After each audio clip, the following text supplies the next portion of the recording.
వరంగల్ నగరాన్ని అన్ని రంగాల్లో అభివృద్ధి చేయడమే లక్ష్యంగా ప్రభుత్వం పనిచేస్తుందని ఎమ్మెల్యే రాజేంద్ర రెడ్డి తెలిపారు. సీఎం రేవంత్ నేతృత్వంలో అభివృద్ధి కోసం అధికారులు కృషి చేస్తారని తెలిపారు. హనుమకొండలో పలు డివిజన్స్లో ఆయన విస్తృతంగా పర్యటించి సుమారు 85 లక్షల రూపాయలతో అభివృద్ధి పనులకు శంకుస్థాపన చేశారు.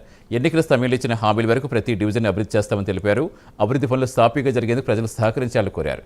ఇచ్చిన మాటకు కాంగ్రెస్ ప్రభుత్వం ఎప్పటికీ కట్టుబడి ఉంటుందని, వరంగల్ పశ్చిమ నియోజకవర్గాన్ని అభివృద్ధిలో ముందంజలో ఉంచుతామని హామీ ఇచ్చారు. రోడ్డు లేని గల్లీ ఉండకుండా చేసే విధంగా మా ప్రయత్నంలో మేము చేస్తున్నాం.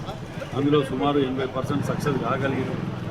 మిగతాయి కూడా తప్పకుండా ఇంకో 6 నెలల్లో, అంటే సుమారు ఇంకా 92 కొబ్బరికాయలు కొట్టేటివి ఉన్నాయి.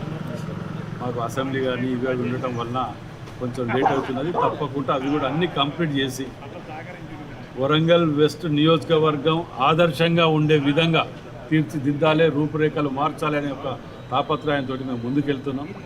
అది ప్రజలందరి సహాయ సహకారాలు, వారి ఆశీర్వాదంతో మేము ముందుకెళ్తున్నాం.